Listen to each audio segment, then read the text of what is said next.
ಕಡಲೆ ಇರಲಿ, ಹಲಸಂದೆ ಬೀಜ, ಕಪ್ಪು ಕಡಲೆ ಅಥವಾ ಬಿಳಿ ಕಡಲೆ, ಎಲ್ಲವೂ ಸ್ವಾದಿಷ್ಟವಾಗುತ್ತೆ. ನಮಸ್ಕಾರ. ಮಹಾಭಾರತ ವಿಶೇಷ ಚರ್ಚಾ ಕಾರ್ಯಕ್ರಮಕ್ಕೆ ನಿಮಗೆಲ್ಲರಿಗೂ ಆತ್ಮೀಯ ಸ್ವಾಗತ. ನಾನು ಶ್ರೀಪಾದ್ ಪಾಟೀಲ್. ರಾಜ್ಯ ಕಾಂಗ್ರೆಸ್ ಸರ್ಕಾರಕ್ಕೆ ಇವತ್ತಿಗೆ ಬರೋಬ್ಬರಿ 1,000 ಭರ್ತಿ 1,000 ದಿನಗಳು ತುಂಬಿದೆ. ಈ 1000 ದಿನದಲ್ಲಿ ಸಿದ್ದರಾಮಯ್ಯ ಸರ್ಕಾರ ಸಾಧಿಸಿದ್ದೇನು, ಸಮರ್ಥನೆ ಮಾಡಿಕೊಂಡಿದ್ದೇನು, ಈ ರೀತಿಯ ಪ್ರಶ್ನೆಗಳು ಈಗ ಮೂಡ್ತಾ ಇದೆ. ಮತ್ತೊಂದು ಕಡೆ ವಿರೋಧ ಪಕ್ಷಗಳು ಯಾವ ಪುರುಷಾರ್ಥಕ್ಕೆ ಈ 1000 ದಿನ ಅಂತ ಪ್ರಶ್ನೆ ಮಾಡ್ತಾ ಇದ್ದಾರೆ. ಸರ್ಕಾರ ರಚನೆಗಿಂತ ಮುಂಚೆ ದೆಹಲಿಯಲ್ಲಿ ನಿರಂತರವಾಗಿ ಗೊಂದಲ, ಸರ್ಕಾರ ರಚನೆ ಆದಮೇಲೆ ಕುರ್ಚಿಗಾಗಿ ಕಿತ್ತಾಟ, ಈಗಲೂ ಕೂಡ ಈ ಕ್ಷಣದಲ್ಲಿಯೂ ಕೂಡ ಕಾಂಗ್ರೆಸ್ನಲ್ಲಿ ಚೇರ್ ವಾರ್ ಕಡಿಮೆ ಆಗಿಲ್ಲ. ಒಂದ್ ಕಡೆ ಕುರ್ಚಿ ವಾರ್, ರಸ್ತೆಗೆ ಇನ್ನೂ ಸಿಕ್ಕಿಲ್ಲ ಟಾರ್, ಗ್ಯಾರಂಟಿ ಗೊಂದಲ, ಸ್ಕ್ಯಾಮ್ಗಳ ಹಗರಣಗಳು ಎಷ್ಟೊಂದು, ಎಲ್ಲ ವಿಚಾರಗಳನ್ನ ಇಟ್ಕೊಂಡು ವಿರೋಧ ಪಕ್ಷಗಳು ಆಡಳಿತ ಪಕ್ಷದ ಕಾಲೆಳೆಯುವ ಕೆಲಸವನ್ನ ಮಾಡ್ತಾ ಇವೆ.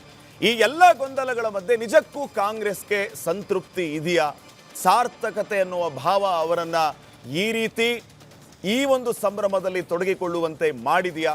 ಈ ಎಲ್ಲ ಪ್ರಶ್ನೆಗಳಿಗೆ ಉತ್ತರ ಕಂಡುಕೊಳ್ಳೋದೇ ಈ ಹೊತ್ತಿನ ವಿಶೇಷ ಚರ್ಚಾ ಕಾರ್ಯಕ್ರಮ. ಈ ವಿಶೇಷ ಚರ್ಚಾ ಕಾರ್ಯಕ್ರಮ ಅತಿಥಿಗಳು ಕೂಡ ಬಂದಿದ್ದಾರೆ. ಅವರನ್ನ ವೆಲ್ಕಮ್ ಮಾಡ್ಕೊಳ್ಳೋದಕ್ಕಿಂತ ಮುಂಚೆ ಇವತ್ತಿನ ಈ ದಿನದ ಬಗ್ಗೆ ಯಾವ್ಯಾವ ನಾಯಕರು ಏನೇನು ಮಾತಾಡಿದ್ದಾರೆ ಅನ್ನೋದನ್ನ ಒಂದ್ಸರಿ ನೋಡ್ಕೊಂಬರೋಣ. ರೆವಿನ್ಯೂ ಡೆಫಿಸಿಟ್ಗೆ ಈ ರಾಜ್ಯದ ಆಯವ್ಯಯವನ್ನು ತೆಗೆದುಕೊಂಡು ಹೋಗೋದ್ರ ಮುಖಾಂತರ ಸಾಲದ ಹೊರೆಯನ್ನು ಹೊರಿಸ್ತಾ ಇರತಕ್ಕಂಥದ್ದು ದೊಡ್ಡ ಅಭಿವೃದ್ಧಿ ಇವರದು. ನಾಡಿನ 6.5 ಕೋಟಿ ಜನರ ಮೇಲೆ ಸಾಲದ ಹೊರೆ ಹೊರಿಸಿರ್ತಕ್ಕಂಥದ್ದು ಇವರ ಅಭಿವೃದ್ಧಿ.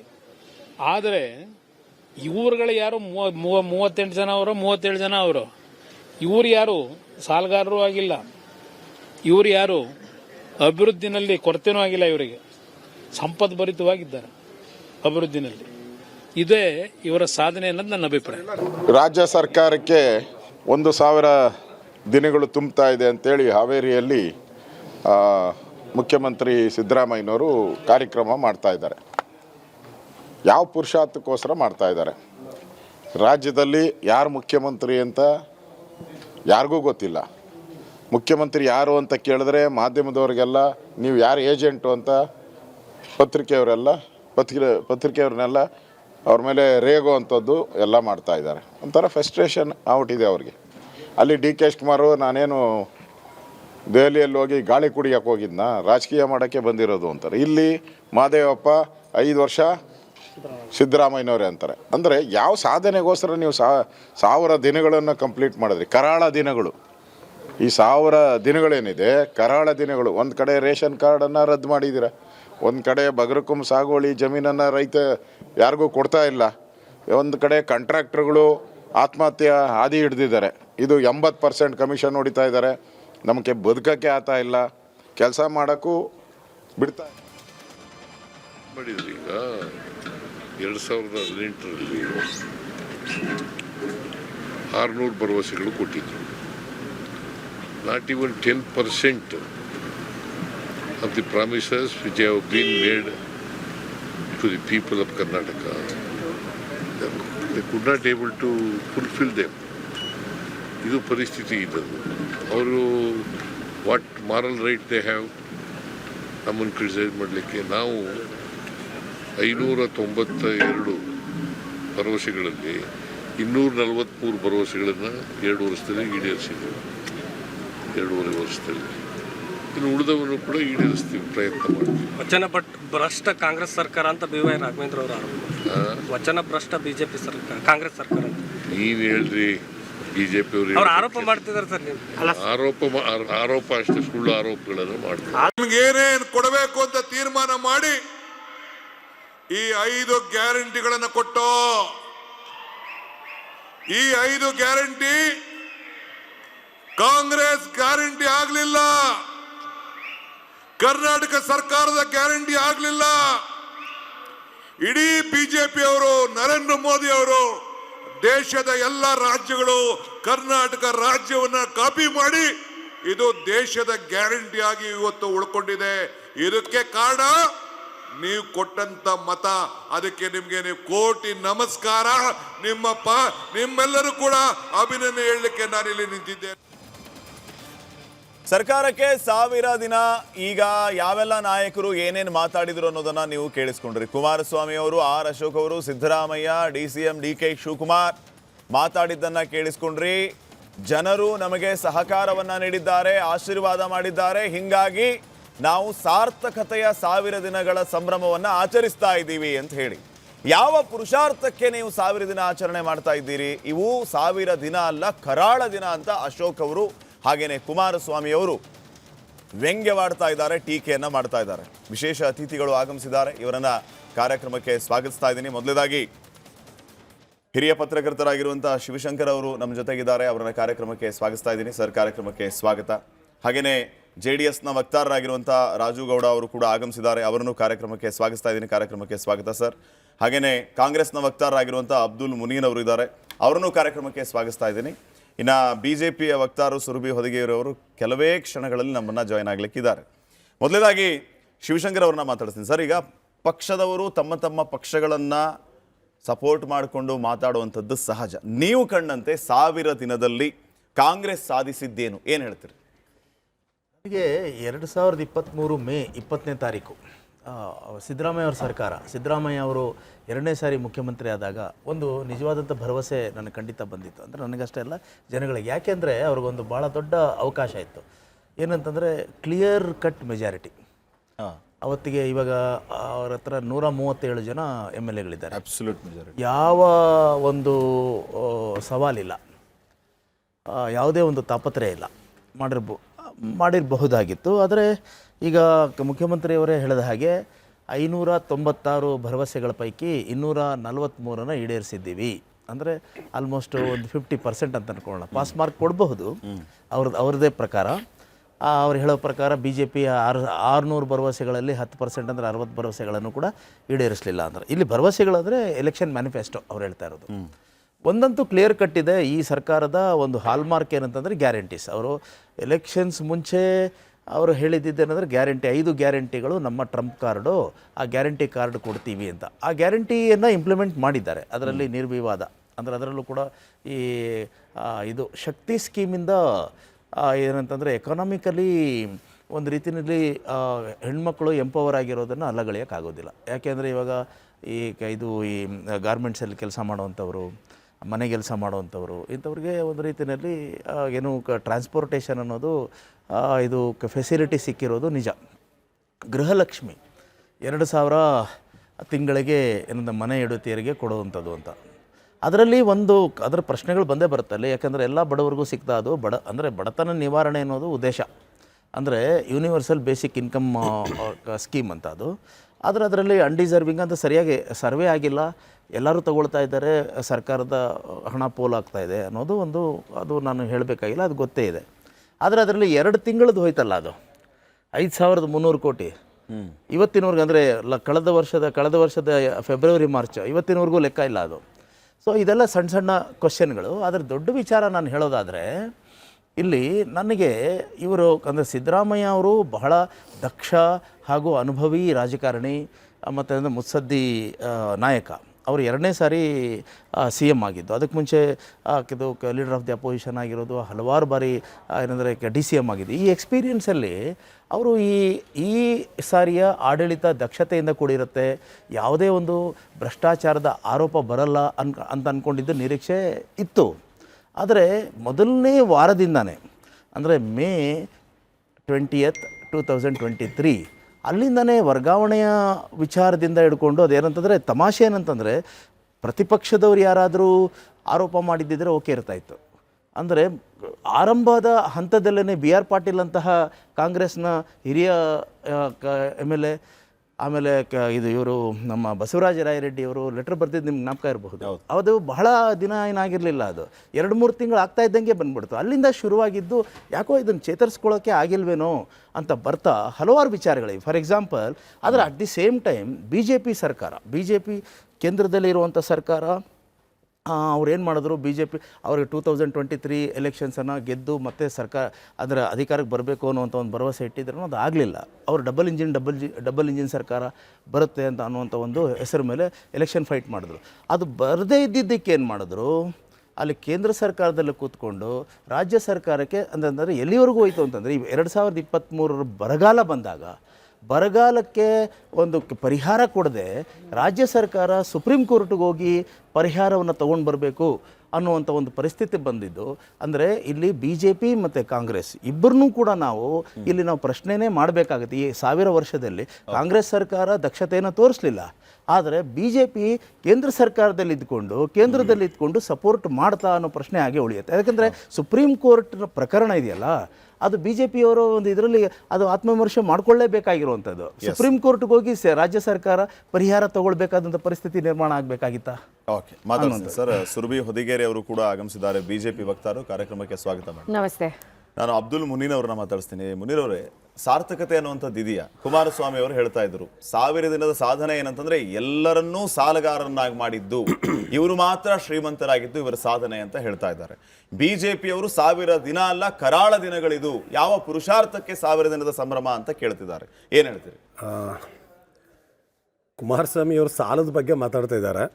ಅವರು ಪ್ರತಿನಿಧಿಸ್ತಾ ಇರುವಂಥ ಕೇಂದ್ರ ಸರ್ಕಾರದ ಪರಿಸ್ಥಿತಿ ಹೇಗಿದೆ, 2014ಕ್ಕೆ ಈ ದೇಶದ ಸಾಲ ಎಷ್ಟಿತ್ತು, ಈಗ ಎಷ್ಟಿದೆ, ಅಷ್ಟು ಸಾಲ ಮಾಡಿ ಜನಸಾಮಾನ್ಯನ ಜೀವನ ಮಟ್ಟ ಎಲ್ಲಿಗೆ ತಂದಿಟ್ರು ಅನ್ನುವಂಥದ್ದು ಜಗಜ್ಜಾಹಿರು. ರಾಜ್ಯದ ಹೇಳ್ತೀನಿ. ಬೊಮ್ಮಾಯಿ ಅವರು ಕೊನೆಯ ಬಜೆಟ್ ಮಂಡಿಸಿದಾಗ ಯಾವ ಗ್ಯಾರಂಟಿಯೂ ಇಲ್ಲದೆ, ಯಾವ ಅಭಿವೃದ್ಧಿಯೂ ಇಲ್ಲದೆ 71,000 ಕೋಟಿ ಸಾಲ ಮಾಡಿನೇ ಲಾಸ್ಟ್ ಬಜೆಟ್ ಕೊಟ್ಟಿರುವಂಥದ್ದು. ನಾವು ಗ್ಯಾರಂಟಿಯ ಜೊತೆಯಲ್ಲಿ ನಾವು ಕ್ಯಾಪಿಟಲ್ ಎಕ್ಸ್ಪೆಂಡಿಚರ್ಗೆ ಕೊಟ್ಕೊಂಡು ಸಹಜವಾಗಿ ಡೆಫಿಸಿಟ್ ಆಗದೆ ಇರುವ ರೀತಿಯಲ್ಲಿ ನಮ್ಮದು ಸಾಲ ಏನು ಇದರ ಪ್ರಕಾರನೇ ಇದೆ, ಅದ್ರ ಪ್ರಕಾರ ಸಾಲ ಮಾಡಿದ್ದೀವಿ. ನೀವು ಏನೂ ಗ್ಯಾರಂಟಿ ಕೊಡದೇನೆ ಸಾಲ ಮಾಡಿದ್ದೀರಿ. ನಾವು ಜನರಿಗೆ ಒಂದಿಷ್ಟು ಯೋಜನೆಗಳನ್ನು ಕೊಟ್ಟು ಸಾಲ ಮಾಡಿದ್ದೀವಿ. ಆದರೆ ಸಾಲ ಇಲ್ಲದೇ ಇರುವಂತಹ ಬಜೆಟ್ ಯಾವುದಾದ್ರೂ ಇದೆಯಾ, ಅಥವಾ ಕೇಂದ್ರ ಸರ್ಕಾರದವರು ಏನಾದರೂ ಅದನ್ನು ಮಾಡಿ ತೋರಿಸಿದಾರ ರಾಜ್ಯಗಳಿಗೆ? ನಾವು ಸಾಲ ಮಾಡೋ ಪರಿಸ್ಥಿತಿ ಯಾಕೆ ಬಂತು? ರಾಜ್ಯ ಸರ್ಕಾರದ GST ಪಾಲಾಗಿರಲಿ, ನಮ್ಮ ಅನುದಾನದ ಪಾಲಾಗಲಿ ಸರಿಯಾದ ರೀತಿಯಲ್ಲಿ ನಮಗೆ ಬಂದಿದ್ದಿದ್ರೆ ನಾವು ಸಹ ಸಾಲ ಮಾಡಬೇಕಾದಂಥ ಪರಿಸ್ಥಿತಿ ಬರಲಿಲ್ಲ. ಇವತ್ತು ಪತ್ರಕರ್ತರು ಹೇಳ್ತಾ ಇದ್ರು, ನಾವು ಪ್ರತಿಯೊಂದು ಒಕ್ಕೂಟ ವ್ಯವಸ್ಥೆಯಲ್ಲಿ ನಮಗೆ ನ್ಯಾಯಯುತವಾಗಿ ಸಿಗಬೇಕಾಗಿದ್ದನ್ನು ಕೋರ್ಟ್ನ ಮುಖಾಂತರ ನಾವು ಕೇಳುವಂಥ ವ್ಯವಸ್ಥೆಯನ್ನು ತಂದಿಟ್ಟವ್ರು ಯಾರು? ಭಾರತದ ಇತಿಹಾಸದಲ್ಲಿ ಅದು ಇರಲಿಲ್ಲ. ಇನ್ನು ಅಭಿವೃದ್ಧಿ ವಿಷಯ ಅಂತ ಹೇಳ್ತೀರಿ, ಜನಸಾಮಾನ್ಯನ ಜೀವನ ಮಟ್ಟ ಸುಧಾರಿಸುವುದಿದೆಯಲ್ಲ, ಅದರಿಗಿಂತ ದೊಡ್ಡದಾದ ಅಭಿವೃದ್ಧಿ ಇನ್ನೊಂದಿಲ್ಲ. ಕೇವಲ ರಸ್ತೆಗಳು ಅಥವಾ ಬಿಲ್ಡಿಂಗ್ಗಳು ಮಾತ್ರ ಅಲ್ಲ, ಅದ್ರ ಜೊತೆಯಲ್ಲಿ ಇವತ್ತು ಯಾಕೆ ಕರ್ನಾಟಕ ಪರ್ ಕ್ಯಾಪಿಟಲ್ ಇನ್ಕಮ್ ನಲ್ಲಿ ನಂಬರ್ 1 ಯಾಕೆ ಬಂತು? ಇವತ್ತು ಯಾಕೆ ವಿದೇಶಿ ಬಂಡವಾಳ 2ನೇ ಸ್ಥಾನದಲ್ಲಿ ಇದೀವಿ? ಯಾಕೆ ಇವತ್ತು GDPಯಲ್ಲಿ 1ನೇ ಸ್ಥಾನದಲ್ಲಿ ಇದೀವಿ? ಯಾಕೆ ಇವತ್ತು ಕೇಂದ್ರ ಸರ್ಕಾರನೇ ಘೋಷಣೆ ಮಾಡ್ತಾ ಇದೆ ಗ್ರಾಮ ಪಂಚಾಯತ್ ಸಂಬಂಧಪಟ್ಟ ಪಂಚಾಯತ್ ರಾಜ್ಯದಲ್ಲಿ ನಾವೇ ನಂಬರ್ 1? ಯಾಕೆ? ಏನಕ್ಕೆ? ನಾವು ಕೊಡ್ತಾ ಇರುವಂತದ್ದಲ್ಲ, ಕೇಂದ್ರ ಸರ್ಕಾರದ ಮಂತ್ರಿಗಳೇ ಮಾತಾಡ್ತಾ ಇರುವಂತದ್ದು. ನೀವು ಆಯ್ತು ಅಂತ ಹೇಳ್ತಿದ್ದಾರೆ. ನೀವು ಈ 2.5 ವರ್ಷದಿಂದ ಮುಂಚೆ ಇದ್ದಿದ್ದಕ್ಕೂ ಇವಾಗ ಇರೋದಕ್ಕೂ ನೀವೇ ತುಲನೆ ಮಾಡ್ಕೋಬೇಕು. ಡಾಟಾಗಳು ಫಿಂಗರ್ ಟ್ರಿಂಪಲ್ಸ್ ಸಿಗತ್ತೆ, ಇವತ್ತು ನಮಗೆ ಬೆರಳ ತುದಿಯಲ್ಲಿ ಸಿಗತ್ತೆ, ಏನು ಜಾಸ್ತಿ ಹುಡುಕ್ಬೇಕಾಗಿಲ್ಲ. ಆದ್ರೆ BJPಯ ಫೇಸ್ಬುಕ್ ವಾಟ್ಸಪ್ ನೋಡ್ಕೊಂಡ್ಬಿಟ್ರೆ ಪಾಪ ಜನ ಅದ್ರ ಸತ್ಯ ಅಂತ ನಂಬ್ಕೋತಾರೆ. 4,09,000 ಕೋಟಿ ಬಜೆಟ್ ಕೊಟ್ವಿ, ಎಲ್ಲಿ ಹೋಗಿದೆ? ಕೆಲಸ ಆಗದೆ ಇದ್ರೆ ಬಜೆಟ್ ಅಲ್ಲಿ ಹೋಗುತ್ತೆ.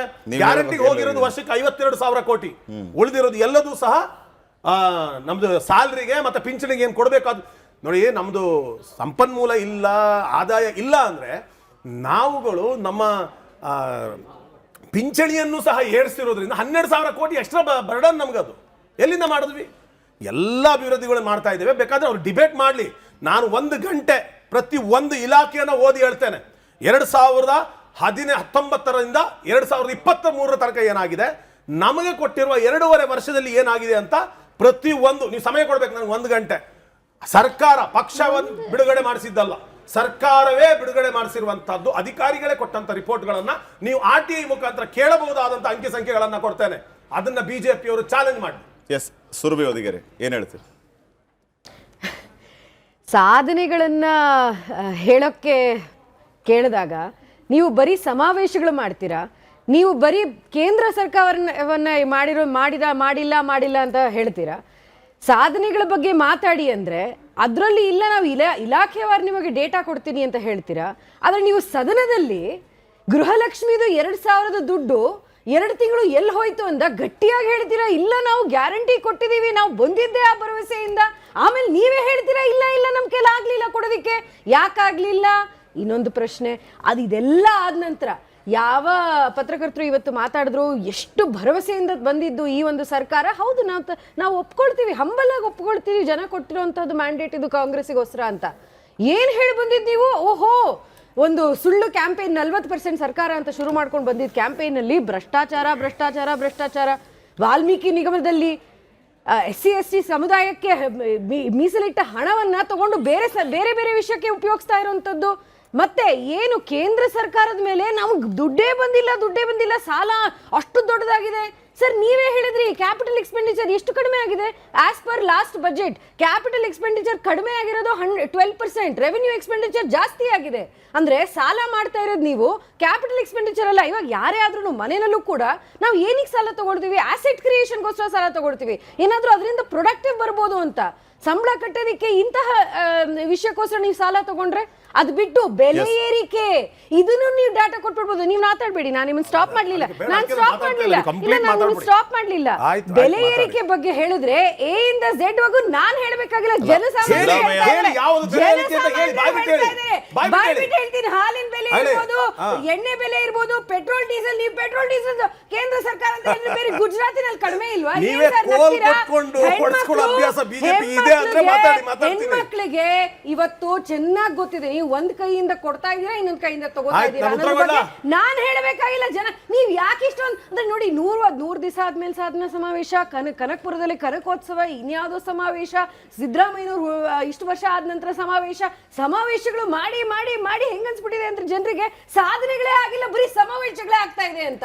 ಅದಕ್ಕೆ ಬಂದ್ಬಿಟ್ಟು ಸೀಮಿತವಾಗಿದೆ. ಮತ್ತೆ 2.5 ವರ್ಷದಿಂದ ಡಾಮಿನೆಂಟ್ ಹೆಡ್ಲೈನ್ಸ್, ನಮ್ದು ಇದು ಫೇಲ್ಯೂರ್, ನಿಮ್ದು ಫೇಲ್ಯೂರ್. ಸರ್, ಡಾಮಿನೆಂಟ್ ಹೆಡ್ಲೈನ್ಸ್ ಏನ್ ಗೊತ್ತಾ? ಕ್ರಿಟಿಸಿಸಮ್ಸ್, ಪ್ರತಿಪಕ್ಷದಿಂದ ಇರುವಂತಹ ಕ್ರಿಟಿಸಿಸಮ್ಸ್ ಎಲ್ಲ ನಿಮ್ಮ ಪಕ್ಷದಲ್ಲಿರುವಂತಹ ಸಾಧನೆಗಳಲ್ಲ, ನಿಮ್ಮಲ್ಲಿರುವಂತಹ ಬಣ ಬಡಿದಾಟ. ಇದು ನಡೀತಿರೋದು 2.5 ವರ್ಷಗಳಿಂದ. ಇದು ಜಾಸ್ತಿ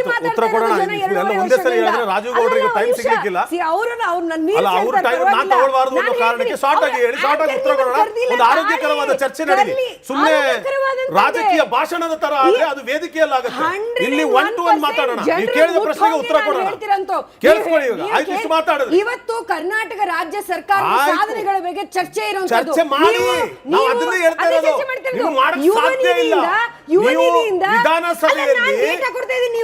ವಿಧಾನಸಭೆಯಲ್ಲಿ ಆನ್ ಫ್ಲೋರ್ ಅಲ್ಲಿ ಬೇಡದೇ ಇರುವ ವಿಷಯಗಳ ಚರ್ಚೆ ಮಾಡ್ತೀರಿ ಬಿಟ್ರೆ ಸರ್ಕಾರವನ್ನ ನೀವು ಸಾಧನೆ ಮಾಡಿಲ್ಲ ಅಂತ ಈ ಕಡೆ ಸಿಕ್ಕಿದ್ರೆ ನಿಮ್ಮ ಹತ್ರ ಇಲ್ಲಿ ತನಕ ಆಗ್ಲಿಲ್ಲ. ಯಾಕಾಗ್ಲಿಲ್ಲ? ಲೆಕ್ಕಪತ್ರ ಸಮಿತಿಯ ಅಧ್ಯಕ್ಷರು ಯಾರು? ವಿರೋಧ ಪಕ್ಷದ ನಾಯಕರು ಅಲ್ವಾ? ವಿರೋಧ ಪಕ್ಷದವರಲ್ವಾ?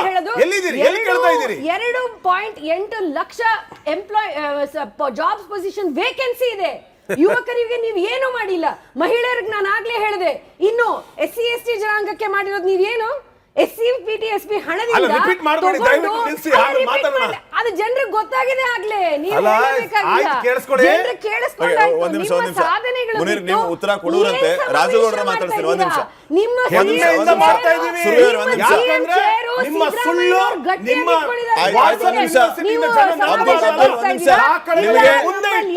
ಸಮಯ ಕೊಡ್ತೀನಿ. ರಾಜುಗೌಡರು ಮಾತಾಡಿ. ಒಂದ್ ನಿಮಿಷ ಸ್ಮಾಲ್ ರಿಯಾಕ್ಷನ್ ರಾಜುಗೌಡರು ಮಾತಾಡ್ತೀನಿ.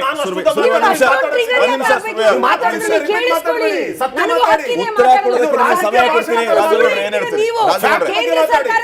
ಪ್ರತಿಯೊಬ್ಬರ ಮೇಲೆಯೂ ಕೂಡ ಸಾಲ ಹೊರಿಸಿದೆ ಇವರ ಸಾಧನೆ. ಒಂದ್ ನಿಮಿಷ ಸುರ್ವೇವರ್ಗ, ಒಂದ್ ನಿಮಿಷ ರಾಜುಗೌಡರನ್ನ ಮಾತಾಡ್ಸೋಣ, ವಾಪಸ್ ಇಬ್ಬರಿಗೂ ಸಮಯ ಕೊಡ್ತೀನಿ. ಪ್ರತಿಯೊಬ್ಬರ ಮೇಲೆ ಸಾಲ ಹೊರಿಸಿದ್ದೆ ಇವರ ಸಾಧನೆ ಅಂತ ಕುಮಾರಸ್ವಾಮಿ ಅವರು ಹೇಳ್ತಾ ಇರೋದು. ಇಲ್ಲ, ಕುಮಾರಸ್ವಾಮಿ ಅವರು ಹೇಳ್ತಾ ಇರೋದಲ್ಲ, ಡೇಟಾಸ್ ಹೇಳ್ತಾ ಇರೋಂಥದ್ದು. ಸಿದ್ದರಾಮಯ್ಯನವರು 2 ಬಾರಿ ಮುಖ್ಯಮಂತ್ರಿ ಆಗ್ತಾರೆ. ಬಹುಶಃ ಕಳೆದ 70-75 ವರ್ಷ ರಾಜ್ಯ ಸರ್ಕಾರದ ಇತಿಹಾಸದಲ್ಲಿ ಅತಿ ಹೆಚ್ಚು ಸಾಲ ಮಾಡಿದ ಮುಖ್ಯಮಂತ್ರಿ ಯಾರು ಅಂದರೆ 4 ಲಕ್ಷ ಕೋಟಿಗೂ ಹೆಚ್ಚಿನ ಸಾಲ ಮಾಡಿರೋಂಥವ್ರು ಸಿದ್ದರಾಮಯ್ಯನವರು ಅನ್ನೋದು ಡೇಟಾಸ್ ಹೇಳ್ತಾ ಇದ್ದಾವೆ. ಕುಮಾರಸ್ವಾಮಿ ಅವರು ನೆನ್ನೇನು ಉತ್ಪ್ರೇಕ್ಷೆಯಿಂದ ಹೇಳ್ತಾ ಇಲ್ಲ, ಮತ್ತು ಹುಟ್ಟಿಸ್ಕೊಂಡೇನು ಹೇಳ್ತಾ ಇಲ್ಲ. ಆದರೆ 1000 ದಿನದ ಸಾಧನೆ ಸಾಧನೆ ಸಾಧನೆ ಅಂತ ಹೇಳ್ತಾರಲ್ಲ, ಈ 1000 ದಿನ ಜನಗಳಿಗೆ ಸಮಸ್ಯೆಗಳ ಹೊರೆಯಾಗಿದೆಯೇ ವಿನಃ ಇನ್ನೇನು ಆಗಿಲ್ಲ.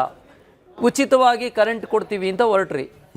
ಮೊದಲು ಒಂದು ಕಾಲಘಟ್ಟದಲ್ಲಿ ಕಮರ್ಷಿಯಲ್ ಎಲೆಕ್ಟ್ರಿಸಿಟಿ ಬಂದು 400 ರೂಪಾಯಿ ಇದ್ದಂಥದ್ದು ಇವತ್ತು 1200 ರೂಪಾಯಿ ಆಗಿದೆ. ಬಹುಶಃ ನೀವು ಎಲ್ಲಿ ಬೇಕಾದ್ರೆ ನೀವು ಡೇಟಾಸ್ ತೆಗೆದು ನೋಡ್ಕೋಬೋದು. ಮೊದಲೇನು ಮಾಡಿದ್ರಿ, ಫುಲ್ಲು ಫ್ರೀ ಕರೆಂಟ್ ಕೊಡ್ತೀವಿ ಅಂತ ಹೇಳಿದ್ರಿ. ನೀವು 100 ಯೂನಿಟಿಗೆ ಫಿಕ್ಸ್ ಮಾಡಿದ್ರಿ, ಇವತ್ತು ಅದೇ ಮನೆದು ಇನ್ನೊಂದು ಯೂನಿಟ್ ಜಾಸ್ತಿ ಆದರೂ ಸೇರ್ಸ್ ಬರ್ತಾ ಇದೆ. ಆಮೇಲೆ ರೈತರಿಗೆ ಏನೋ ಒಳ್ಳೇದು ಮಾಡಿದ್ದೀವಿ ಅಂತ ಮಾತೆತ್ತರೆ ಹೇಳ್ತೀರಿ. BJP ಸರ್ಕಾರದಲ್ಲಿದ್ದಾಗ ರೈತರಿಗೆ ಕೇಂದ್ರ ಸರ್ಕಾರದಿಂದ ಒಂದಷ್ಟು ಯೋಜನೆಯಿಂದ ಒಂದಷ್ಟು ಹಣ ಕೊಡ್ತಾ ಇತ್ತು, ರಾಜ್ಯ ಸರ್ಕಾರ ಕೊಡ್ತಾ ಇತ್ತು, ಅದನ್ನು ಕಿತ್ಕೊಂಡ್ರಿ. ಅಲ್ಲಿಂದ ಆಚೆಗೆ ವಿದ್ಯಾರ್ಥಿಗಳಿಗೆ ಏನೋ ಮಾಡ್ತಾ ಇದ್ದೀವಿ ಅಂತ ಹೇಳಿದ್ರಿ. ವಿದ್ಯಾರ್ಥಿ PG ಓದ್ತಾ ಇದ್ದಂಥ ವಿದ್ಯಾರ್ಥಿಗಳಿಗೆ ಕೊಡ್ತಾ ಇದ್ದಂಥ ಸ್ಕಾಲರ್ಶಿಪ್ಗಳನ್ನೂ ಕಿತ್ಕೊಂಡಿದ್ದೀರಿ. ಅಲ್ಲಿಂದ ಆಚೆಗೆ ಬೆಂಗಳೂರು ನಗರಕ್ಕೆ ಏನೋ ಮಾಡ್ತೀವಿ ಅಂತ ಮಾತೆತ್ತರೆ ಹೇಳ್ತೀರಿ. ಬೆಂಗಳೂರು ನಗರದಲ್ಲಿ ಇವತ್ತು ರಸ್ತೆ ಗುಂಡಿಗಳಿಗೆ ಆದ ಬಲಿಗಳಿಗೆ ಇವತ್ತು ನಿಜವಾಗ್ಲೂ ಹೇಳ್ತೀನಿ, ಅವ್ರ ತಂದೆ ತಾಯಿಗಳ ಶಾಪ ಈ ಸರ್ಕಾರಕ್ಕೆ ತಟ್ಟುತ್ತೋ ಇಲ್ವೋ ಅನ್ನೋ ಮಟ್ಟಕ್ಕೆ ಯೋಚನೆ ಮಾಡ್ತಾ ಇದ್ದಾರೆ. ಇವತ್ತು ರಸ್ತೆ ಗುಂಡಿಗಳನ್ನ ಮುಚ್ಚಕ್ಕಾಗ್ದಲೇ ಕೋರ್ಟ್ಗಳು ಚೀಮಾರಿ ಹಾಕಿದ್ರು ನಿಮ್ಮ ಅಭಿವೃದ್ಧಿ ಇಲ್ಲಿ ತೋರಿಸ್ತಾ ಇದೆ. ಅಲ್ಲಿಂದ ಆಚೆಗೆ ಬೆಂಗಳೂರು ನಗರದ ಜನತೆಗೆ ಇವತ್ತು ಒತ್ತುವರಿ ಆದಂಥ ರಾಜಕಾಲುವೆಗಳು ಬಿಡಿಸ್ಕೊಡಕ್ಕಾಗ್ತಾ ಇಲ್ಲ ನಿಮ್ಮ ಕೈಲಿ. ಅಲ್ಲಿಂದ ಆಚೆಗೆ ರೆವಿನ್ಯೂ ಇಲಾಖೆಗೆ ಬಂದರೆ ಟ್ಯಾಕ್ಸು, ಖಾಲಿ ಸೈಟ್ಗಳಿಗೆ ಇಡೀ ದೇಶ ಅಲ್ಲ ಇಡೀ ಪ್ರಪಂಚದ ಇತಿಹಾಸದಲ್ಲಿ ಇಲ್ಲದೇ ಇರೋ ಜಾಗಗಳಿಗೆ ಬೆಂಗಳೂರಿನಲ್ಲಿ ಯಾರು ಸೈಟ್ ಕೊಂಡ್ಕೊಂಡ್ರೆ ಖಾಲಿ ಸೈಟ್ಗಳಿಗೂ ಕೂಡ ಇವತ್ತು ನೀವು ಸೆಸ್ಸಲ್ಲಿ ಟ್ಯಾಕ್ಸ್ ಕಲೆಕ್ಟ್ ಮಾಡ್ತಾ ಇದ್ದೀರಿ. ರೆವಿನ್ಯೂ ಟ್ಯಾಕ್ಸ್ಗಳಿಗಿಂತ ಹೆಚ್ಚಾಗಿ ಕಸದ ಟ್ಯಾಕ್ಸ್ ಹೊರಿಸ್ತಾ ಇದ್ದೀರಿ. ಅಲ್ಲಿಂದ ಆಚೆಗೆ ನಿಮ್ಮ ಸರ್ಕಾರ ನಡೆದಿರೋದೆಲ್ಲ ಬರೀ ಆನೆ ನಡೆದಿದ್ದೆ ದಾರಿ ಏನಂಗೆ. ವಾಲ್ಮೀಕಿ ಹಗರಣದಲ್ಲಿ ಆನ್ ದ ಫ್ಲೋರ್ ಒಬ್ಬ ಮುಖ್ಯಮಂತ್ರಿ, ಇಡೀ ದೇಶ ಅಲ್ಲ ಇಡೀ ದೇಶದ ಇತಿಹಾಸದಲ್ಲಿ ಒಬ್ಬ ಮುಖ್ಯಮಂತ್ರಿ ಬಂದು ನನ್ನ ಸರ್ಕಾರದಲ್ಲಿ 89 ಕೋಟಿ ಹಣ ದುರ್ಬಳಕೆ ಆಗಿದೆ ಅಂತ ಆನ್ ದ ಫ್ಲೋರ್ ಒಪ್ಕೋತಾರೆ ಅಂದರೆ ಇದು ನಾಚಿಕೆಗೇಡಿನ ಸಂಗತಿ. ಇದನ್ನ ಸಾಧನೆ ಅನ್ನೋ ರೀತಿ ನೀವು ಬಿಂಬಿಸ್ಕೊಂಡು 1000 ದಿನದ ಸಾಧನೆ ಅಂತ ಮಾಡಕ್ಕೆ ಹೊರಟಿದ್ದೀರಿ. ಬೋವಿ ನಿಗಮದಲ್ಲಿ ಹಗರಣ, ಕಸದ ತೆರಿಗೆ, ಹಾಲಿನ ಬೆಲೆ ಏರಿಕೆ, ಎಲೆಕ್ಟ್ರಿಕ್ ಬಿಲ್ಲು, ಪ್ರತಿಯೊಂದರಲ್ಲೂ ಬಿಚ್ತಾ ಹೋದರೆ ನಿಮ್ಗೆ ಎಷ್ಟು ಇಲಾಖೆಗಳಿದ್ದಾವೆ. ಇನ್ನೂ ಒಂದು ಹೆಜ್ಜೆ ಮುಂದೆ ಹೋದರೆ ಲೋಕಾಯುಕ್ತ ಅಂತ ಹೇಳಿ ಒಂದು ಪವರ್ ಕೊಟ್ಟಿದ್ದೀರಿ. ಆ ಲೋಕಾಯುಕ್ತ ಇಲಾಖೆಯಲ್ಲಿ ಒಂದು ಸಣ್ಣ ಉದಾಹರಣೆ ಕೊಡ್ತೀನಿ. ಅಖ್ತರ್ ಅಲಿ ಅಂತೇಳಿ ಲೀಗಲ್ ಮೆಟ್ರಾಲಜಿ ಡಿಪಾರ್ಟ್ಮೆಂಟಲ್ಲಿ ಒಬ್ಬ DC ನೀವೇನು ಮಾಡ್ತೀರಿ, ಲೋಕಾಯುಕ್ತ ರೈಡ್ ಆಗಿ ಅವನ ಮನೇಲಿ ಕೋಟಿ ಹಣ ಸಿಗುತ್ತೆ. ಕಳೆದ ಬರೀ 4 ದಿನಗಳ 7ನೇ ತಾರೀಕು ಆತನಿಗೆ ಪ್ರಮೋಷನ್ ಕೊಡ್ತೀರಾ. ಪ್ರಮೋಷನ್ ಕೊಟ್ಟು ಅವನು ಯಾವ ಜಾಗದಲ್ಲಿದ್ದ ಅಲ್ಲಿಯೇ ಕೂರಿಸ್ತೀರಾ. ಅಂದರೆ ಯಾವ ಮಟ್ಟದ ತುಷ್ಟೀಕರಣ ನಿಮ್ಮದು. ಅಂದರೆ ಭ್ರಷ್ಟಾಚಾರಿಗಳನ್ನ ನಿಮ್ಮ ಹತ್ರದಲ್ಲಿ ಇಟ್ಕೋತಾ ಇದ್ದೀರಾ. ಈ ವ್ಯವಸ್ಥೆಯಲ್ಲಿ ಭ್ರಷ್ಟಾಚಾರಿಗಳ ವಿರುದ್ಧ ಸಿದ್ದರಾಮಯ್ಯನವರು ಹೇಳ್ತಾರೆ ನಂದು ಭ್ರಷ್ಟಾಚಾರ ರಹಿತ ಸರ್ಕಾರ. 63 ಕೇಸ್ ಇದೆ ಸ್ವಾಮಿ ನಿಮ್ಮ ಮೇಲೆ. ರೆವಿನ್ಯೂ ಇಲಾಖೆಯಲ್ಲಿ ಹೋಗ್ಬಿಟ್ರೆ ನೀವು ಇವತ್ತು ನಿಜವಾಗ್ಲೂ ಜನ ಕಣ್ಣೀರು ಹಾಕ್ತಾ ಇದ್ದಾರೆ ರೀ. ಅವರ ಅಪ್ಪನ ಆಸ್ತಿನ, ತಂದೆ ಆಸ್ತಿನ, ತಾತನ ಆಸ್ತಿನ ಇವತ್ತು ಡಿವೈಡ್ ಮಾಡ್ಕೊಳಕ್ಕಾಗ್ತಾ ಇಲ್ಲ. 10 ದಿನ ಆಗಿದೆ, ECಗಳು ಸಿಗ್ತಾ ಇಲ್ಲ. ಇವತ್ತು ಸಬ್ ರಿಜಿಸ್ಟ್ರಾರ್ ಆಫೀಸಲ್ಲಿ ಯಾವ ಡೆವಲಪ್ಮೆಂಟು ನಿಮ್ಮದು, ಯಾವ ಸಾಧನೆ ಹೆಸರಲ್ಲಿ ಅಲ್ಲೋಗಿ ಆ ಜಿಲ್ಲೆಯಲ್ಲಿ ಹೋಗ್ತೀರಿ 1 ಲಕ್ಷ ಜನ ಸೇರಿಸ್ತೀರಿ, ಈ ಜಿಲ್ಲೆಯಲ್ಲಿ ಹೋಗ್ತೀರಿ 1 ಲಕ್ಷ ಜನ ಸೇರಿಸ್ತೀರಿ. ಇನ್ನು ರಾಜಕೀಯ ಧ್ರುವೀಕರಣಕ್ಕೆ ಬಂದ್ಬಿಟ್ರಂತೂ ನಿಮ್ಮಲ್ಲಿ ಯಾವ ಮಟ್ಟದ ಕಚ್ಚಾಟ ಆಗ್ತಾ ಇದೆ ಅಂದರೆ ಮಾಧ್ಯಮಗಳನ್ನ ಬೈತೀರಿ, ಮಾಧ್ಯಮಗಳ ಸೃಷ್ಟಿ ಅಂತ. ನಿಜವಾಗ್ಲೂ ಮಾಧ್ಯಮಗಳು ನೀವು ಆಡ್ತಾರೋ ಆಟನ ತೋರಿಸ್ತಾ ಇದ್ದಾರೆ ಅಷ್ಟೇ. ಮಾತತ್ತರೆ ಹೇಳ್ತೀರಿ. DK ಶಿವಕುಮಾರ್ ಅವರು ಒಂದು ಕಡೆ ಸ್ಟೇಟ್ಮೆಂಟ್ ಕೊಡ್ತಾರೆ, ನಾನು ಮುಖ್ಯಮಂತ್ರಿ. ಸ್ವಾಮಿ ನೀವು ಯಾರಾನು ಮುಖ್ಯಮಂತ್ರಿ ಆಗಿ ಯಾರಿಗೂ ಇಲ್ಲಿ ಸಮಸ್ಯೆ ಇಲ್ಲ. ಆದರೆ ಜನತೆನ ಯಾವ ರೀತಿ ಮುನ್ನಡೆಸ್ಕೊಂಡು ಹೋಗಬೇಕು, ಇನ್ನೊಂದು ತಿಂಗಳೊಳಗೆ ನೀವು ಬಡ್ಜೆಟ್ ಕೊಡಬೇಕು, ಬಡ್ಜೆಟ್ಗೆ ಯಾವ ರೀತಿ ಸಮಸ್ಯೆ ಇದೆ, ಜನಗಳಿಗೆ ಯಾವ ಅಭಿವೃದ್ಧಿ ಕೊಡಬೇಕು ಅಂತ ಹೊರಟಿದ್ದೀರಿ, ಎಲ್ಲಿ ರಸ್ತೆ ಕೊಡಬೇಕು ಅಂತ ಹೊರಟಿದ್ದೀರಿ, ಎಲ್ಲಿ ಉದ್ಯೋಗ ಸೃಷ್ಟಿ ಮಾಡಬೇಕು ಅಂತ ಹೊರಟಿದ್ದೀರಿ, ವಿದ್ಯಾರ್ಥಿಗಳಿಗೆ ಹೊಸ ಎಜುಕೇಶನ್ ಸಿಸ್ಟಮ್ ಏನು ಕೊಡಬೇಕು ಅಂತ ಹೊರಟಿದ್ದೀರಿ, ರೈತರಿಗೆ ಏನು ಕೊಡಬೇಕು ಅಂತ ಹೊರಟಿದ್ದೀರಿ, ಅದ್ರ ಬಗ್ಗೆ ಚರ್ಚೆ ಮಾಡೋದು ಬಿಟ್ಟು ಸಾಧನಾ ಸಮಾವೇಶ ಅಂತ 1000 ದಿನದ್ದು ತಗೊಂಡೋಗಿ ಅಲ್ಲೆಲ್ಲೋ ಮಾಡ್ತೀನಿ ಅಂತೇಳಿ ಜನಗಳ ತೆರಿಗೆ ಹಣನ ಹಾಳು ಮಾಡ್ತಾ ಇದ್ದೀರಿ. ಇಡೀ ರಾಜ್ಯದ ಇತಿಹಾಸದಲ್ಲಿ 142 ಜನಕ್ಕೆ ಕ್ಯಾಬಿನೆಟ್ ದರ್ಜೆ ಕೊಟ್ಟಿದ್ದೀರಿ. ಇವತ್ತಿನ ಜನಗಳ ತೆರಿಗೆ ಹಣನ ನಿಮ್ಗೆ ಇಷ್ಟ ಲಾಸ್ಟ್ ಪಾಯಿಂಟ್ ಇದೆ. ಲಾಸ್ಟ್ ಪಾಯಿಂಟ್ ಅಲ್ಲಿಂದ ಆಚೆಗೆ 142 ಜನಕ್ಕೆ ಕೊಡ್ತಾ ಇದ್ದೀರಿ. ಎಲ್ಲರಿಗೂ ಕ್ಯಾಬಿನೆಟ್ ದರ್ಜೆ ಕೊಟ್ಟಿದ್ದೀರಿ. ಮತ್ತು ನಿಮ್ಮ ಗ್ಯಾರಂಟಿ ಸ್ಕೀಮು, ನೀವು ಮಾಡಿರೋಂಥ ಗ್ಯಾರಂಟಿ ಸ್ಕೀಮ್ನ ನೋಡ್ಕೊಳ್ಳಿಕ್ಕೆ ಅಂತೇಳಿ ಜಿಲ್ಲೆಗೊಬ್ಬೊಬ್ಬನಿಗೆ ನೀವು ಸಂಬಳ ಕೊಟ್ಟು ಇಟ್ಕೋತಾ ಇದ್ದೀರಿ. ಮತ್ತು ಅಧಿಕಾರಿಗಳು, ರಾಜಕಾರಣಿಗಳನ್ನೆಲ್ಲ ಅಧಿಕಾರಿಗಳು ಮಾಡ್ತಾ ಇದ್ದೀರಿ. ಸಮಾಜನ ಎಲ್ಲಿಗೆ ತೊಗೊಂಡೋಗ್ತಾ ಇದ್ದೀರಿ? ನಿಮ್ಮ ಕಾರ್ಯಕರ್ತರನ್ನ ಹೊಟ್ಟೆ ತುಂಬಿಸ್ಲಾಕ ಈ ರಾಜ್ಯ ಸರ್ಕಾರದ ತೆರಿಗೆ ಹಣ ಅನ್ನೋದು ನನ್ನ ಮೇಜರ್ ಪ್ರಶ್ನೆ. ಎಸ್ ಅಬ್ದುಲ್ ಮುನೀರ್, ಈಗ ಇವರ ಪ್ರಶ್ನೆಗಳ ಜೊತೆಗೆ ಇನ್ನೊಂದೆರಡು ವಿಚಾರಗಳನ್ನ ಆಡ್ ಮಾಡೋದಾದ್ರೆ, 1000 ದಿನದ ಸಂಭ್ರಮ ಒಂದ್ ಕಡೆ ನಿಮ್ಮಲ್ಲಿದೆ. ಇದೇ 1000 ದಿನಗಳ ಅವಧಿಯಲ್ಲಿ ಈ ಅಬಕಾರಿ ಹಗರಣ, ಮೂಡ ವಿಚಾರ, ಹಾಗೇನೆ ವಾಲ್ಮೀಕಿ ಹಗರಣ, ಕಾನೂನು ಸುವ್ಯವಸ್ಥೆ ವಿಚಾರ, ಹಗಲು ದರೋಡೆ ಆಗ್ತಾ ಇದೆ, ಎಷ್ಟೆಲ್ಲ ಸಮಸ್ಯೆಗಳಾಗ್ತಾ ಇದೆ. ಈ ಎಲ್ಲಾ ವಿಚಾರಗಳ ಬಗ್ಗೆಯೂ ಕೂಡ ನೀವು ಮರಿಬಾರ್ದು. ಇದ್ರ ಬಗ್ಗೆನೂ ಉತ್ತರ ಕೊಡಬೇಕು. ನನಗೆ 1 by 1 ಕೊಡ್ಕೊಂಡ್ ಬರ್ತೀನಿ. ಈಗ ನೀವು ಕೇಳಿರುವಂಥ ವಾಲ್ಮೀಕಿ ಹಗರಣದ ಬಗ್ಗೆ ಮಾತಾಡ್ತಾ ಇದ್ದೀರಿ. ವಾಲ್ಮೀಕಿ ಹಗರಣ ಈ ಥರ ನಡೆದಿದೆ ಅಂತ ಪಾರದರ್ಶಕವಾಗಿ ಒಬ್ಬ ಸರ್ಕಾರದ ಮುಖ್ಯಮಂತ್ರಿ ಹೌದು ಈ ಥರ ತಪ್ಪುಗಳು ನಡೆದಿದೆ, ಅದು ಏನೇ ಆಗಿದ್ದಿದ್ರು ಅದನ್ನು ವಾಪಸ್ ಉಸಲಿ ಮಾಡ್ತೀವಿ, ಅವ್ರಿಗೆ ಶಿಕ್ಷೆ ಕೊಡ್ತೀವಿ ಅಂತ ಹೇಳಿದಂಥದ್ದು ನಮ್ಮ ಸರ್ಕಾರ. ಅದು ಇಲ್ಲಿ ತನಕ ಬಿಜೆಪಿ ಇರೋದ್ರ ಸಾಧ್ಯ ಆಗಲಿಲ್ಲ, JDS ಆಗಲಿಲ್ಲ. ಮುಗಿಸ್ತೀನಿ. ಎರಡನೇದು, ಅದೇ ವಾಲ್ಮೀಕಿ ಹಗರಣವನ್ನ ಇಡಿ ತನಿಖೆ ಮಾಡ್ತಾ ಇದೆ. ನೀವು ವಾಲ್ಮೀಕಿ ಹಗರಣದಲ್ಲಿ ನಾಗೇಂದ್ರ ಅವರು ತಪ್ಪಿತಸ್ಥರು ಆಗಿದ್ರೆ ಇಡಿ ಏನ್ ಮಾಡ್ತಾ ಇದೆ? ಎಷ್ಟು ಸಮಯ ಆಯ್ತು? ಯಾಕೆ ಅರೆಸ್ಟ್ ಮಾಡಕ್ಕಾಗಿಲ್ಲ, ಯಾಕೆ ಶಿಕ್ಷೆ ಕೊಡಕ್ಕಾಗಿಲ್ಲ? ಹೇಗೆ ಎರಡನೇದು ಇನ್ನೊಂದು ಯಾವ್ದು ಅವ್ರ ಮೇಲೆ ಹೇಳಿದ್ರಲ್ಲ, ನುಗ್ಗು ಬೇಕು ಕೂರಿಸ್ತೀರಿ, ಇದು ಬಿಜೆಪಿಯ ಕರಾಮತ್ತು ಅಂತ ಹೇಳಿ. ಬಿಜೆಪಿ ಆಮೇಲೆ ಬರೋಣ, ನಾನು ರಾಜಕೀಯ ಬ್ಲೇಮ್. ಒಂದ್ ನಿಮಿಷ ರಾಜೀವ್ ಗೌಡ್ರ, ನೀವು ಇಷ್ಟೊತ್ತು ಮಾತಾಡೋದು ಸುಮ್ಮನೆ ಇದ್ದೀನಿ. ನೀವು ಮತ್ತೆ ಅಬಕಾರಿ ಈ ತರದ ಆರೋಪಗಳು ಬಿಜೆಪಿ ಸರ್ಕಾರ ಮತ್ತೆ ಕುಮಾರಸ್ವಾಮಿ ಅವ್ರ ಮೇಲೆ. ಕುಮಾರಸ್ವಾಮಿ ಮೊಟ್ಟ ಮೊದಲು ಮುಖ್ಯಮಂತ್ರಿ ಆಗಿದ್ದಾಗ 150 ಕೋಟಿಯ ಭ್ರಷ್ಟಾಚಾರದ ಆರೋಪವನ್ನು ಮಾಡಿದ್ದು ಇದೇ ಜನಾರ್ದನ್ ರೆಡ್ಡಿ ಮತ್ತೆ ರಾಮುಲು ಅವರು. ಆಮೇಲೆ ಹೋಗಿ ಅವ್ರ ಜೊತೆಲೇ ಇದ್ದೀರಿ, ಅದಕ್ಕೆ ಎಲ್ಲಿ ಉತ್ತರ ಕೊಟ್ರಿ ಅಂತ 1000 ಆರೋಪಗಳು ಬರುತ್ತೆ. ಅಂದ್ರೆ ಈ ಸಾಕ್ಷಿಗಳನ್ನ ಹೇಳ್ತಾ ಕೊಡ್ಬೇಕು. ಇರೋದೇನು? ಅವ್ರು ಮಾಡಿದ್ರು ಅದಕ್ಕೆ ನಾವು ಮಾಡ್ತಾ ಇದ್ದೀವಿ. ಅಲ್ಲಲ್ಲ, ಆರೋಪಗಳು ನಾನೇನು ಕುಮಾರಸ್ವಾಮಿ ತಗೊಂಡಿದ್ರ ಅಂತ ಹೇಳಿಲ್ಲ. ಆರೋಪಗಳು ಅವ್ರ ಮೇಲೆ ಬಂತಲ್ಲ, ಅವ್ರು ಹಾಗಾದ್ರೆ ಅಪರಾಧಿನ?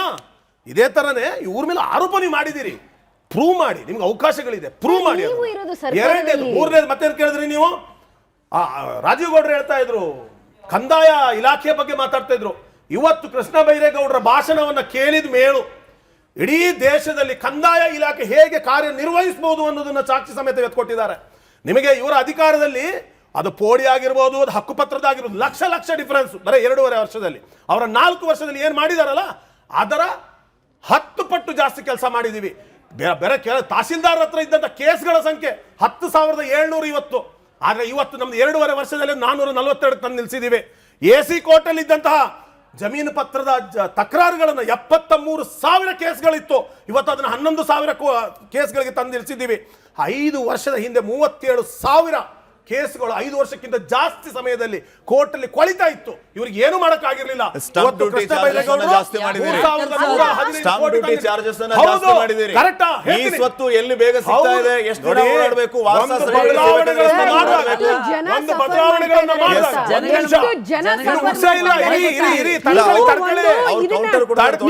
ಕೌಂಟರ್ ನಾನು ಅವ್ರು ಕೊಡ್ಬೇಕಾದ್ರೆ ಬೇಡ ಅಂದ್ರಲ್ಲ, ಕೌಂಟರ್ ಕೊಟ್ಟಿಲ್ಲ, ಇಲ್ಲಂದ್ರೆ ಅಲ್ಲಲ್ಲೇ ಇಲಾಖೆ ಬಗ್ಗೆ ನಾನು ಮಾತಾಡಕ್ ಬರ್ತೀನಿ. ಅದೇ ಸಬ್ಜೆಕ್ಟ್ ಇಟ್ಕೊಳ್ಳಿ. ನೀವು 4 ವರ್ಷದಲ್ಲಿ ಕಂದಾಯ ಇಲಾಖೆಯನ್ನು ಏನ್ ಮಾಡಿದ್ರಿ, ಈ 2.5 ವರ್ಷದಲ್ಲಿ ಏನ್ ಮಾಡಿದ್ವಿ? ಬಹಿರಂಗ ಚರ್ಚೆ ಆನ್ ಪೇಪರ್ ಇಡೀ ದೇಶದಲ್ಲಿ, ಮೈಕ್ ಮುಂದೆ ನೀವೇ ಸಮೀಕ್ಷೆ ಮಾಡಿಸಿ. ಎರಡನೇದಾಗಿ ದೇಶದಲ್ಲಿ ಮಾಡಿಲ್ಲ ಸುಲಿಗೆ, ಅಭಿವೃದ್ಧಿ ಆಗಿಲ್ಲ ಅನ್ನೋದಾದ್ರೆ ನಿಮ್ಮ ವಿಷಯದಲ್ಲಿ ಕರೆಂಟ್ ಬಿಲ್ ಬಗ್ಗೆ ಮಾತಾಡ್ತಾ ಇದ್ರು. ಕರೆಂಟ್ ಬಿಲ್ ಅನ್ನ 2023 ಮೇ 12ಕ್ಕೆ ನಮ್ಮ ಸರ್ಕಾರ ಅಧಿಕಾರಕ್ಕೆ ಬಂದಿದ್ದು ಮೇ 20ಕ್ಕೆ. ಮೇ 12ಕ್ಕೆ ಕರೆಂಟ್ ಬಿಲ್ ಜಾಸ್ತಿ ಆಗಿದೆ ಅಂದ್ರೆ ಅದಕ್ಕೆ ಯಾರು ಕಾರಣರಾಗ್ತಾರೆ ಅನ್ನೋದು ಬೇಸಿಕ್ ನಾಲೆಜ್, ಅದು ಯಾರು ಮಾಡ್ಬಿಟ್ಟು ಹೋಗಿದ್ದಾರೆ ಅಂತ. ಎರಡನೇದಾಗಿ ಒಂದು ನಿಮಿಷ, ಎರಡನೇದಾಗಿ ಮೇಡಮ್ ಹೇಳ್ತಾ ಇದ್ರು ಪೆಟ್ರೋಲ್ ಮೇಲೆ ತೆರಿಗೆ, ಆ ತೆರಿಗೆ ಆ ಮೇಡಮ್ಗೆ ಅರಿವಿಲ್ಲ. 2014ರಲ್ಲಿ 2014ರಲ್ಲಿ ನಾವು 2013 ತನಕ ನಾವು ಡೀಸೆಲ್ ಮೇಲೆ ಹಾಕ್ತಾ ಇದ್ದೀವಿ 3,000 ರೂಪಾಯಿ ತೆರಿಗೆ ರೀ. ಆದ್ರೆ ಈ ರಕ್ಕಸ ಮನಸ್ಥಿತಿಯ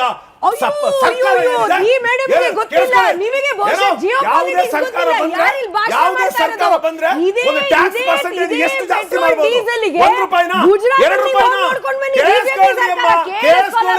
ಆಗಲ್ಲ. ಬಂಡವಾಳ ಹೊರಗಡೆ ಬರುತ್ತೆ, ನಿಮ್ಮ ಬಂಡವಾಳ ಹೊರಗಡೆ ಬರುತ್ತೆ.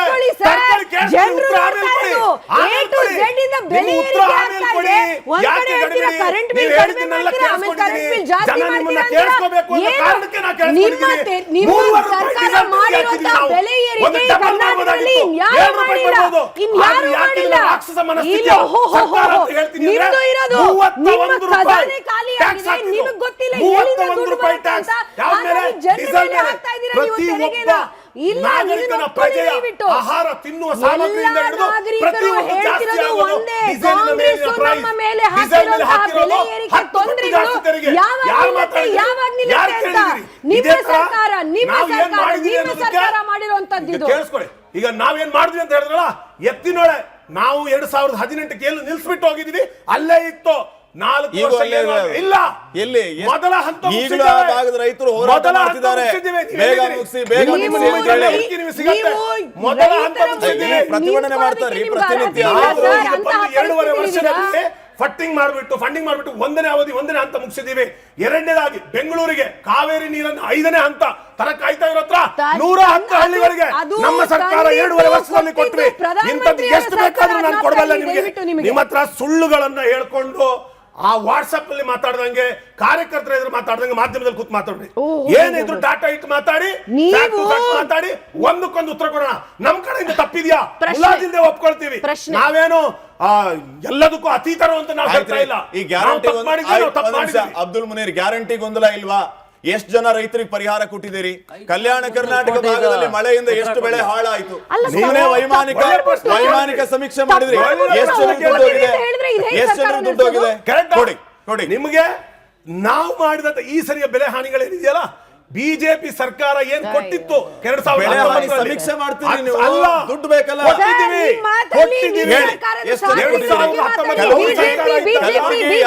ರಾಯಚೂರು ಭಾಗದ ಜನರ ರೈತರಿಗೆ ಎಷ್ಟು ಜನರಿಗೆ ಮನೆ ಕಟ್ಕೊಳ್ಳೋಕೆ ದುಡ್ಡು ಕೊಟ್ಟಿದ್ದೀರಿ? ಎಷ್ಟು ಜನರಿಗೆ ಬೆಳೆ ಹಾನಿ ಕೊಟ್ಟಿದ್ದೀರಿ? 100%. ಅದು ನಿಮಗೆ ಈಗಲೇ ಬೇಕಾದ್ರೆ ಡಾಟಾನ ಪ್ರಿಯಾಂಕಾ ಖರ್ಗೆ ಅವರ ಟ್ವಿಟ್ ಅಲ್ಲಿ ಇದೆ, ಅದನ್ನೇ ತೆಗೆದು ತೋರಿಸ್ತೀನಿ ನಿಮಗೆ. ನಮ್ಮ ಸರ್ಕಾರ ಯಾವುದನ್ನು ಮುಚ್ಚಿಡಲ್ಲ. ಪ್ರತಿ ಒಂದು ಸಹ ಆಯಾ ಇಲಾಖೆಯ ವೆಬ್ಸೈಟ್ ನಲ್ಲಿಯೂ ಇದೆ, ಟ್ವಿಟ್ ಅಲ್ಲಿ ಇದೆ ಮಿನಿಸ್ಟರ್ಗಳದ್ದು. ಅಲ್ಲಿ ಹೋಗಿ ನೋಡಿದ್ರೆ ನಿಮ್ಗೆ ಸಿಕ್ಬಿಡತ್ತೆ, ಏನ್ ಬೇರೆ ಬೇಕಾಗಿಲ್ಲ. ಹಾಗೆ ಅವ್ರು ಹೇಳಿ, ಅವರ ಕಾಲಾವಧಿಯಲ್ಲಿ ಇದೇ ಅಶೋಕ್ ಅವರು ಮನೆ ಬಿದ್ದಾಗ 2019ರಲ್ಲಿ 5,000 ರೂಪಾಯಿ ಕೊಟ್ಟು ಬಂದಿದ್ದಾರೆ. 5,000 ರೂಪಾಯಿ. ಇವರು ಜೀವ ವಿಮಾ ಫಸಲ್ ಯೋಜನೆಯಲ್ಲಿ ಕೋಟಿಗಳನ್ನ ಕಾರ್ಪೊರೇಟ್ ವಲಯ ಕೊಟ್ಟರು. ಪ್ರತಿಭಟನೆ ಮಾಡಿದಂತ ರೈತರಿಗೆ ಉತ್ತರ ಕೊಡಬೇಕಾಗಿರೋದು ಬಿಜೆಪಿಗಲ್ಲ. ನೀವು ಉತ್ತರ ಕೊಡಬೇಕಾಗಿರೋದು ತೊಂದರೆಯಲ್ಲಿ ಸಿಕ್ಕಾಕೊಂಡಿರುವಂತಹ ರೈತರಿಗೆ. ರೈತರು ಆತ್ಮಹತ್ಯೆ ಮಾಡ್ಕೊಳಕ್ ಹೋಗ್ತಾ ಇದಾರಲ್ಲ, ಅಂತವರಿಗೆ ನೀವು ಹೇಳ್ಬೇಕಾಗಿರೋದು 100% ನಿಮ್ದು ಜಾಸ್ತಿ ಇದೆ. 100 ಹೌದು, ಡಾಟಾ 100 ಪ್ರಕಾರ ನಾನು ಕೊಡ್ತೀನಿ ಡಾಟಾನ. ನೀವು ಒಬ್ಬರೇ ಕೊಟ್ಟಿರೋದು ಡಾಟಾ ಮೇಲೆ. ನಿಮ್ಮದೇ ಸರ್ಕಾರ ನಾವು ರಿಲೀಸ್ ಮಾಡಿರೋ ಪ್ರಕಾರವಾಗಿ ಪ್ರತಿ ಇಲಾಖೆಯಲ್ಲೂ ಪ್ರತಿ ಡಿಪಾರ್ಟ್ಮೆಂಟ್ ಅಲ್ಲೂ ಅಂಡರ್ ಯುಟಿಲೈಸೇಷನ್ ಆಫ್ ಫಂಡ್ಸ್ ಆಗಿರುವಂತದ್ದು ಒಂದು ಸೆಂಟರ್ ಇಂದ ಬಂದಂತ ಸ್ಪೆಷಲ್ ಗ್ರಾಂಟ್ ಅಂತ ತಗೊಂಡು ನೀವು ಬೇರೆ ಇಲಾಖೆಯಲ್ಲಿ ಉಪಯೋಗಿಸ್ತಾ ಇದ್ದೀರಾ. ಇಂತಹ ಸರ್ಕಾರ ನಡೆಸ್ತಾ ಇದ್ದೀರಾ. ಆಮೇಲೆ ಹೇಳ್ತಾರೆ ನಾವೇನಾದ್ರೂ ತಪ್ಪು ಮಾಡಿದ್ರೆ ಒಪ್ಕೊಳ್ತೀವಿ. ನೀವು ಯಾಕೆ ತಪ್ಪು ಮಾಡ್ತಾ ಇದ್ದೀರಾ ಹೇಳಿ ಬರೋಣ. ದಯವಿಟ್ಟು ಸುಳ್ಳು ಇಂತಹ ಒಂದು 158 ಭರವಸೆಗಳನ್ನು ಈಡೇರಿಸಿದೆ. ಅವರು ಬಂದ್ಬಿಟ್ಟು ಏನ್ ಮಾಡಿದ್ರು? ಮೂರು ಮುಖ್ಯಮಂತ್ರಿಗಳು ನಮ್ಮ ಬಗ್ಗೆ ಮಾತಾಡ್ತಾರೆ. ನಿಮ್ಮ ಮುಖ್ಯಮಂತ್ರಿ ಕುರ್ಚಿ ಯಾರ ಜೊತೆ ಇರುತ್ತೆ ಅಂತ ಗೊತ್ತಿಲ್ಲ ಇದುವರೆಗೆ ತನಕ.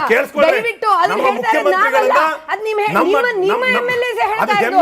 ನೀವು ಜಾಸ್ತಿ ಯಾರು ಸಹ ಇಷ್ಟೇ ಡಿಫರೆನ್ಸ್ ಇದ್ರು. ಬೆಳಿಗ್ಗೆ ಆದ್ರೆ ಮುಖ್ಯಮಂತ್ರಿಗಳು DCM ನೀವು ಹೇಳುವ ಡಿಫರೆನ್ಸ್ ಅಂತ ಹೇಳಿದ್ರೆ ಜೊತೆಲೆ ಹೋಗ್ತಾರೆ, ಕಾರ್ಯಕ್ರಮ ಮಾಡ್ತಾರೆ, ಕ್ಯಾಬಿನೆಟ್ ಮಾಡ್ತಾರೆ, ಇಲಾಖಾವಾರು ಮೀಟಿಂಗ್ಗಳು ಮಾಡ್ತಾರೆ. ಅದು ಕಾಂಗ್ರೆಸ್ ಹೆಮ್ಮೆಯಿಂದ ಹೇಳ್ತೀವಿ ನಾವು. ನಮ್ಮಲ್ಲಿ ಯಾವ ಡಿಫರೆನ್ಸ್ ಇದ್ರೆ ಆಗಲ್ಲ. ಯಡಿಯೂರಪ್ಪನವರು ಒಂದ್ ಕಡೆ, ಸದಾನಂದ ಗೌಡ ಒಂದ್ ಕಡೆ, ಬೊಮ್ಮಾಯಿ ಒಂದ್ ಕಡೆ, ಜಗದೀಶ್ ಶೆಟ್ಟರ್ ಒಂದ್ ಕಡೆ, ಅನಂತ್ ಕುಮಾರ್ ಒಂದ್ ಕಡೆ. ಅದು ನಡೆಯಲ್ಲ. ಏನು ಅಂದ್ರೆ ಇತಿಹಾಸದಲ್ಲೇ ನೋಡದೆ ಇರುವಂತಹ ಜಗಳಗಳು ಇವತ್ತು ನಮ್ ಜಗಳಲ್ಲಿ ನಾವ ಟ್ವೀಟ್ ಮಾಡ್ತಾ ಇರೋದು ಪವರ್ ಅಂತ. ನಾವು ಟ್ವೀಟ್ ಮಾಡ್ತಾ ಇರೋದು DK ಶಿವಕುಮಾರ್ ಮುಖ್ಯಮಂತ್ರಿ ಆಗಿರ್ತಾರೆ, ಸಿದ್ದರಾಮಯ್ಯ ಮುಖ್ಯಮಂತ್ರಿ ಆಗಿರ್ತಾರೋ ಹೇಳೋದನ್ನ. ನಿಮಗೆ ಅಂತ ಹೇಳಿದ್ರೆ ಮುಖ್ಯಮಂತ್ರಿ ಇಳಿಬೇಕು, ನಾನು ಮುಖ್ಯಮಂತ್ರಿ ಆಗ್ಬೇಕು ಅಂತನಾ? ಹಂಗಾರೆ ನೀವು ಒಪ್ತಾ ಇದ್ದೀರಾ ಸಿದ್ದರಾಮಯ್ಯನವರು 5 ವರ್ಷಕ್ಕೆ ಮುಖ್ಯಮಂತ್ರಿ ಆಗ್ತಾರೆ ಅಂತ? ಇವತ್ತು 1000 ವರ್ಷದ ದಿನಾಚರಣೆಗೆ DK ಶಿವಕುಮಾರ್ ಮುಖ್ಯಮಂತ್ರಿಗಳು ಅಂತ ಮುಖ್ಯಮಂತ್ರಿ ಆದಂತವ್ರನ್ನ ಯಾವುದೇ ಚರ್ಚೆ ಬಂದಾಗ ಆ ಮುಖ್ಯಮಂತ್ರಿಗಳು ಹೌದು ನನ್ನನ್ನ ಬದಲಾಯಿಸ್ತಾರೆ ಅಂತ ಯಾವ ಮುಖ್ಯಮಂತ್ರಿನೂ ಹೇಳೋದಿಲ್ಲ. ಎರಡನೇದಾಗಿ ಸಮರ್ಥ ಅಬ್ದುಲ್ ಕೇಳ್ಕಡೆ ಅವ್ರು ಹೇಳ್ತಾ ಇರೋ ಉದ್ದೇಶ ಏನಂತಂದ್ರೆ, ನೀವು ಜನರು ಅಬ್ಸಲ್ಯೂಟ್ ಮೆಜಾರಿಟಿ ನಿಮಗೆ ಕೊಟ್ರು, ಯಾರು CM ಆಗ್ಬೇಕು ಅನ್ನೋದನ್ನ ನಿರ್ಧಾರ ಮಾಡೋದಕ್ಕೆ ಎಷ್ಟು ದಿನ ನೀವು ದೆಹಲಿಯಲ್ಲಿ ಕೂತ್ಕೊಂಡ್ರಿ, ಗೊಂದಲದಲ್ಲೇ ಅಧಿಕಾರಕ್ಕೆ ಬಂದ್ರಿ, ಗೊಂದಲದಲ್ಲೇ ನಿಮ್ಮ ಅಧಿಕಾರ ಹೋಗ್ತಾ ಇದೆ. ಪ್ರತಿನಿತ್ಯ ಒಬ್ಬೊಬ್ಬರು ಒಂದೊಂದು ರೀತಿಯ ಹೇಳಿಕೆಯನ್ನ ಕೊಡ್ತಾ ಇದ್ದಾರೆ. ಈ ಮಧ್ಯೆ ಅಭಿವೃದ್ಧಿ ಅನ್ನೋದು ಮರೀಚಿಕೆ ಆಗ್ತಿದೆ ಅನ್ನುವಂಥದ್ದು ಅವ್ರ ನೇರ ಆರೋಪ ನಿಮ್ಮ ಮೇಲೆ. ಅದನ್ನೇ ನಾನು ಹೇಳ್ತಾ ಇರೋದು. ನಮ್ಮಲ್ಲಿ ಗೊಂದಲ ಇದೆ ಅಂತ ಅವ್ರು ಹೇಳೋದೇ ಆದ್ರೆ, ನಮ್ಮ ಹತ್ರ ಗೊಂದಲ ಇದೆ ಅಂತ ನೀವೇ ಹೇಳೋದಾದ್ರೆ, ನಾನು ಮಾಧ್ಯಮದವ್ರು ಮಾತಾಡಿದಾಗ ಗೊಂದಲ ಇಲ್ವಾ? ಗೊಂದಲ ಇಲ್ವಾ? ನಿಮ್ಮವರೇ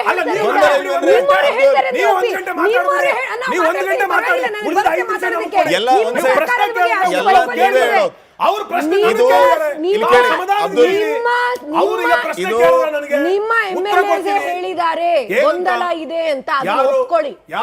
DK ಸುರೇಶ್ ಹೇಳಿದ್ದಾರೆ, DK ಸುರೇಶ್ ಹೇಳಿದ್ದಾರೆ ನಿಧಾನವಾಗಿ ಒಂದು ನಿಮಿಷ ನಿಧಾನವಾಗಿ ಆದ್ರೂ ಪರವಾಗಿಲ್ಲ, ಮುಖ್ಯಮಂತ್ರಿಗಳು ಕೊಟ್ಟ ಮಾತನ್ನ ಉಳಿಸ್ಕೊಳ್ತಾರೆ ಅಂತ DK ಸುರೇಶ್ ಹೇಳಿದ್ದಾರೆ. ಕಾಂಗ್ರೆಸ್ ವಕ್ತಾರರಾಗಿ ನಿಮ್ಮ ಅರಿವಿಗೆ ಅದು ಇದೆ ಅಂತ ನಾನು ಅನ್ಕೋತೀನಿ. ಶಿವಗಂಗಾ ಬಸವರಾಜ್ ಏನ್ ಹೇಳಿದ್ದಾರೆ, ಇಕ್ಬಾಲ್ ಹುಸೇನ್ ಏನ್ ಹೇಳಿದ್ದಾರೆ, ಸ್ವತಃ DK ಶಿವಕುಮಾರ್ ಏನ್ ಹೇಳಿದ್ದಾರೆ, ಸಿದ್ದರಾಮಯ್ಯ ಏನ್ ಹೇಳಿದ್ದಾರೆ, ಇದೆಲ್ಲವನ್ನ ನೆನಪು ಮಾಡ್ಕೊಂಡು ಗೊಂದಲ ಇದೆಯಾ ಇಲ್ವೋ ಉತ್ತರ. ನಮಗೆ ಶಿವಗಂಗಾ ಅವ್ರು ಏನು ಹೇಳಿದ್ರು, ಇಕ್ಬಾಲ್ ಹುಸೇನ್ ಏನು ಹೇಳಿದ್ರು, ಯತೀಂದ್ರ ಸಿದ್ದರಾಮಯ್ಯನವ್ರು ಹೇಳೋದು ಮ್ಯಾಟರ್ ಆಗತ್ತಾ? ಸಿಎಂ ಸಿದ್ದರಾಮಯ್ಯನವ್ರು ಏನು ಮಾತಾಡ್ತಾರೆ, DCM ಅವರು ಶಿವಕುಮಾರ್ ಅವ್ರು ಏನು ಹೇಳ್ತಾರೆ, ಇದು ಮ್ಯಾಟರ್ ಆಗತ್ತಾ ಅನ್ನೋದು ಮುಖ್ಯ. ಸಿಎಂ ಸಿದ್ದರಾಮಯ್ಯನವರು ಹೇಳ್ತಾ ಇರೋದು ತುಂಬಾ ಸ್ಪಷ್ಟ. ಹೈಕಮಾಂಡ್ ಹೇಳಿದ ನಂತರ ಅದು ಏನ್ ಮಾಡಬೇಕು ಅದು ಮಾಡ್ತೀವಿ, ಹೈಕಮಾಂಡ್ ತೀರ್ಮಾನ ಅಂತಿಮ. ಡಿ.ಕೆ. ಶಿವಕುಮಾರ್ ಅವರು ಹೇಳ್ತಾರೆ ಯತೀಂದ್ರ ಅವರೇ ಹೈಕಮಾಂಡ್, ಅವರೇ ನಿರ್ಧಾರ ಮಾಡಿದ್ದಾರೆ ಅಂತ ಆಗಬೇಕು, ಅವ್ರನ್ನ ಬಿಟ್ಟು ಅವ್ರು ಇಳಿಬೇಕು ಅನ್ನುವಂತ ಎಲ್ಲಿನೂ ಹೇಳಿಲ್ಲ. ಆರೋಗ್ಯಕರವಾಗಿ ಎಲ್ಲಿನೂ ಒಂದಿಷ್ಟು ಎಳ್ಳಷ್ಟು ವ್ಯತ್ಯಾಸಗಳನ್ನ ಕಾಣದೆ ಸರ್ಕಾರವನ್ನು ಆಡಳಿತಕ್ಕೆ ಒಂದು ಎಳ್ಳಷ್ಟು ತೊಂದರೆ ಆಗದೇ ಇರುವಂತದ್ದು. ಇವತ್ತು ಡೆಲ್ಲಿಗೆ ಹೋದ್ರು, ಬಾಣ ದಿವಸ ಬಂದ್ರು, ಬೆಳಿಗ್ಗೆ ಮುಖ್ಯಮಂತ್ರಿ ಮತ್ತೆ ಉಪಮುಖ್ಯಮಂತ್ರಿ ಕೂತ್ಕೊಂಡ್ರು, ಸರ್ಕಾರದ ಏನ್ ಕೆಲಸ ಆಗಬೇಕು ಅದ್ರ ಬಗ್ಗೆ ಚರ್ಚೆ ಮಾಡಿ 11 ಜನರ ಸಾವಾಯ್ತು. ಇಲ್ಲಿಂದನೇ ಹತ್ತಿರದಲ್ಲಿರುವಂತಹ ಚಿನ್ನಸ್ವಾಮಿ ಸ್ಟೇಡಿಯಂ ಅಲ್ಲಿ ನಿಮ್ಮ ಮುಖ್ಯಮಂತ್ರಿಗಳು ಉಪಮುಖ್ಯಮಂತ್ರಿ ಜಗಳದಲ್ಲಿ ಮಧ್ಯದಲ್ಲಿ ದಯವಿಟ್ಟು ನಿಮ್ಮ ಸರ್ಕಾರದ ಬಗ್ಗೆ ಮಾತಾಡಿ. ಹೋಗ್ಬಾರ್ದು.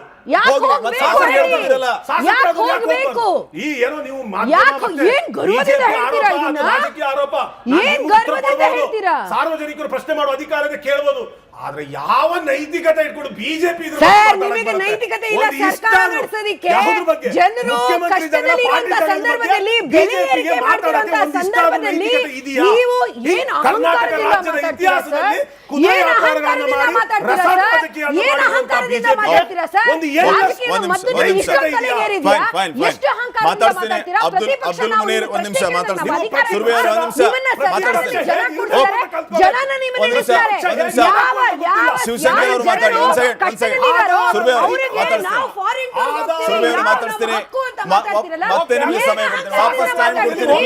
ಇಲ್ಲ ಹೋಗಬಾರ್ದು. ಇಂತಹ ಸಮಯದಲ್ಲಿ ಜನರ ಮೇಲೆ ಬೆಲೆ ಏರಿಕೆ ಮಾಡಬೇಕಾದ ನಿಮ್ ಸರ್ಕಾರ ಮಾಡುವಂತದ್ದು. ಡಿ.ಕೆ. ಶಿವಕುಮಾರ್ ಅವರು PhD ಮಾಡಿರೋದ್ರಲ್ಲಿ, ಡಿ.ಕೆ. ಶಿವಕುಮಾರ್ ಅವರು PhD ಮಾಡಿರೋದ್ರಲ್ಲಿ ನೀವು ಜನರಿಗೆ ಏನ್ ಮಾಡ್ತೀರಾ ಅಂತ ಹೇಳಲ್ಲ. ನಿಮ್ಮ ಕ್ಯಾಬಿನೆಟ್ ರ್ಯಾಂಕ್ ಇನ್ಕ್ರೀಸ್ ಮಾಡಿದೀರಾ, ನಿಮ್ಮ MLAs ಜಾಸ್ತಿ ದುಡ್ಡು ಕೊಡ್ತಾ ಇದ್ದೀರಾ, ನಿಮ್ಮ ಗ್ಯಾರಂಟಿ ಅನುಷ್ಠಾನ ಸಮಿತಿಯವರಿಗೆ ದುಡ್ಡು ಕೊಡ್ತಾ ಇದ್ದೀರಾ. ಮೋಹನ್ ಭಗವತ್ ಅವರಿಗೆ ಸೆಕ್ಯೂರಿಟಿ ಕೊಟ್ಬಿಟ್ಟು ಸರ್ಕಾರ ಅಷ್ಟು ಸವಲತ್ತುಗಳನ್ನು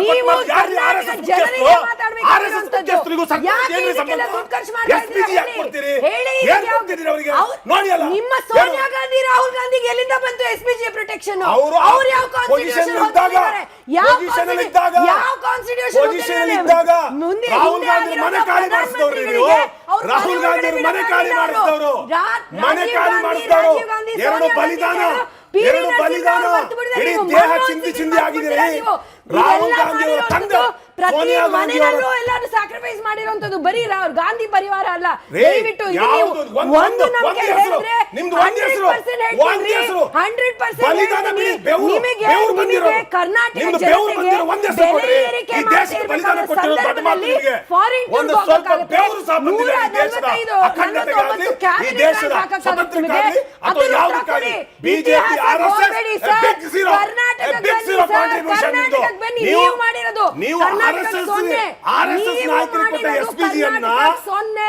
ರಾಜೀವ್ ಗಾಂಧಿ ಅವರ ಧರ್ಮಪತ್ನಿ ಅವರ ಮಗನಿಗೆ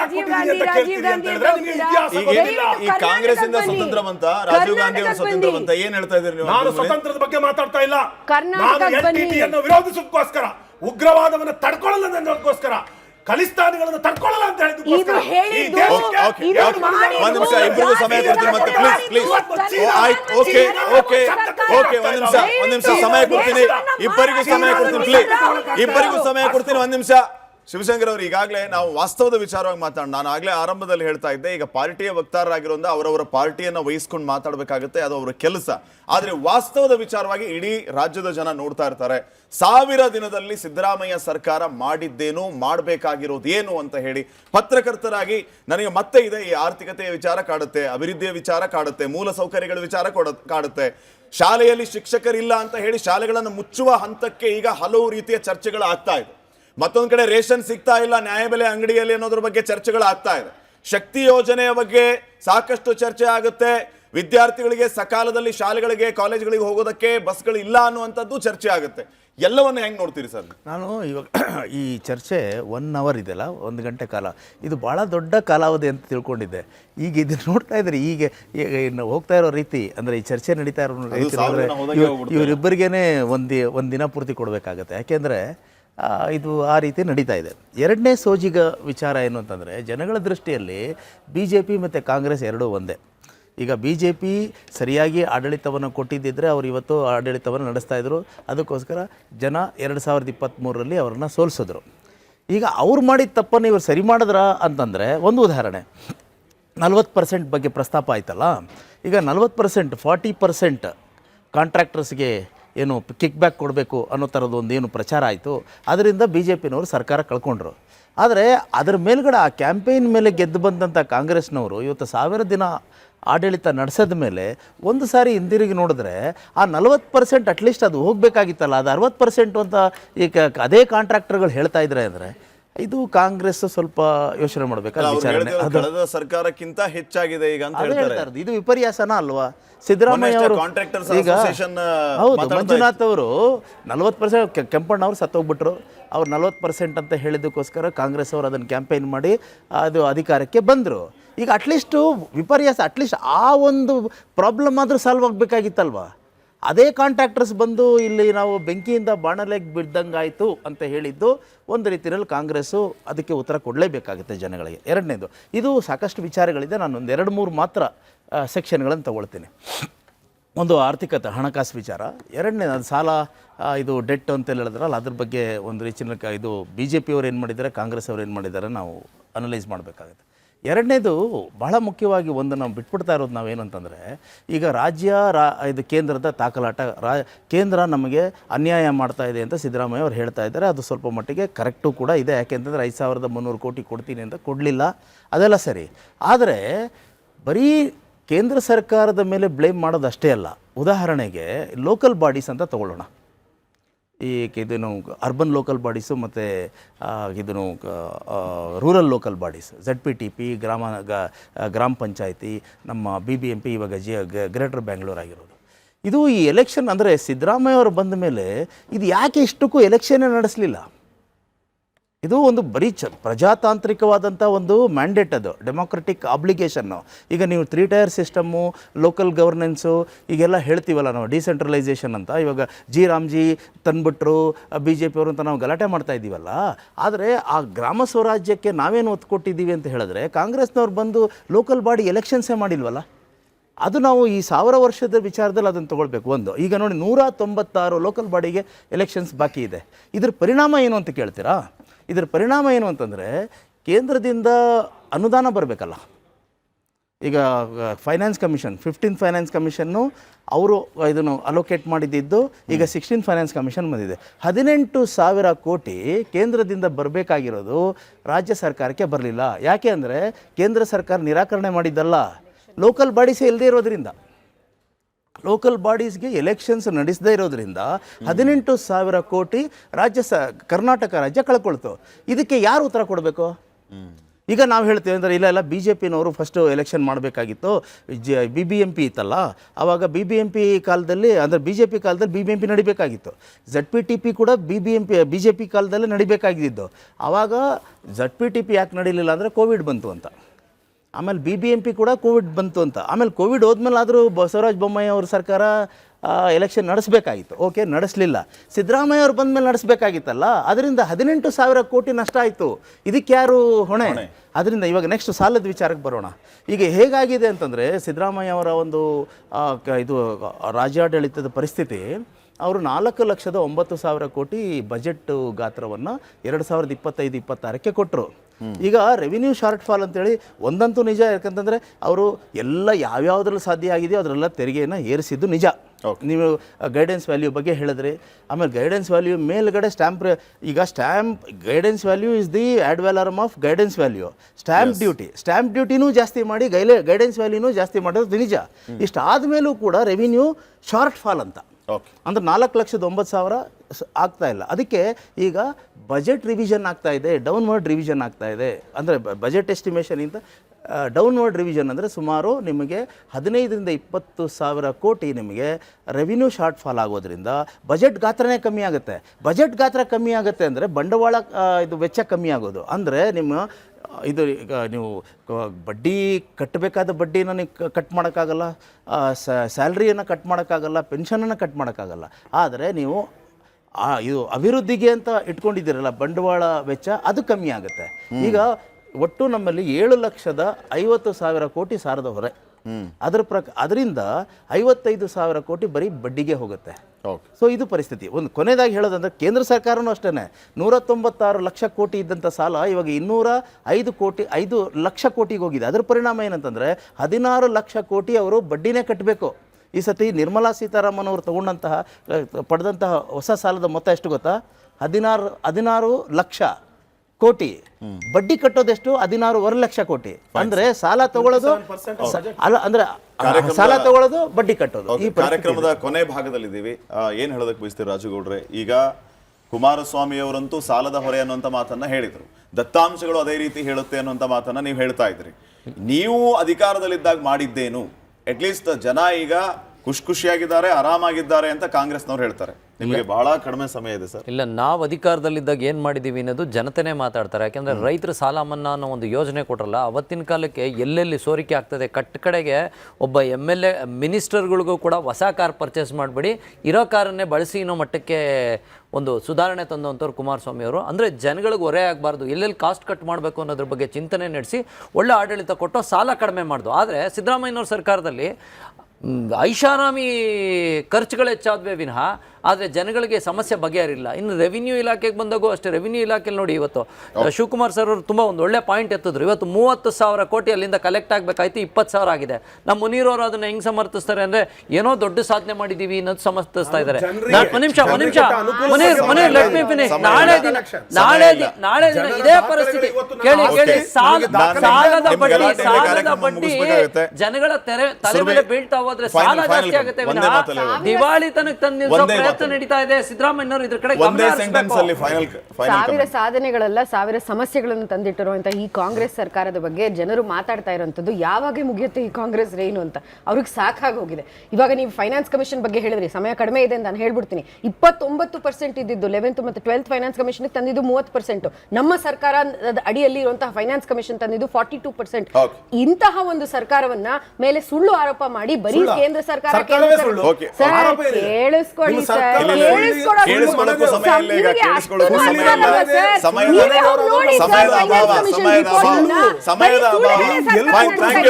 ಎಲ್ಲರಿಗೂ ಧನ್ಯವಾದ. ಅಬ್ದುಲ್ ಮುನೀರ್ ಒಂದು ಎಸ್ ಆರ್ ನೋ ಆನ್ಸರ್ ಮಾಡಿ. ಡಿ ಕೆ ಶಿವಕುಮಾರ್ ಯಾವಾಗ ಮುಖ್ಯಮಂತ್ರಿ ಆಗ್ತಾರಾ ಇಲ್ವಾ? ಅದು ಹೇಳಿದ್ರಲ್ಲ, ಅವರೇ ಹೇಳ್ತಾ ಇದ್ರಲ್ಲ, ಹೈಕಮಾಂಡ್ ಮತ್ತೆ ಶಾಸಕರು ಯಾವಾಗ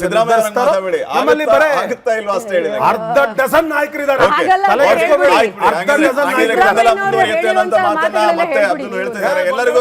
ಎಲ್ಲರಿಗೂ ಧನ್ಯವಾದ. ಅರ್ಧ ಡಜನ್ ಅಂತ ಹೇಳಿದ್ರಲ್ಲ, ಅದಕ್ಕಿಂತ ಬೇಕು ಅರ್ಧ ಡಜನ್ ಇದ್ದಾರೆ ಇನ್ನು. Okay fine, thank you very much. ಸಾಕಷ್ಟು ವಿಚಾರಗಳ ಬಗ್ಗೆ ಚರ್ಚೆಯನ್ನ ಮಾಡಿದ್ವಿ. ಧನ್ಯವಾದ. ಇದಾಗಿತ್ತು ಇವತ್ತಿನ ಮಹಾಭಾರತ ವಿಶೇಷ ಚರ್ಚಾ ಕಾರ್ಯಕ್ರಮ. ನೋಡ್ತಾ ಇರಿ ರಿಪಬ್ಲಿಕ್ ಕನ್ನಡ, ಇದು ನಿಮ್ಮ ಧ್ವನಿ. ನಮಸ್ಕಾರ.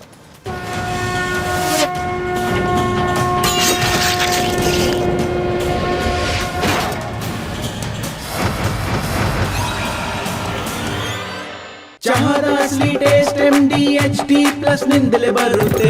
ಗಂಟು ಕಟ್ಟಿಕೋ ಲವಂಗ, ಹಸಿರು ಏಲಕ್ಕಿಯಿಂದ ತುಂಬಿದ MDHD+ ಮಸಾಲೆ.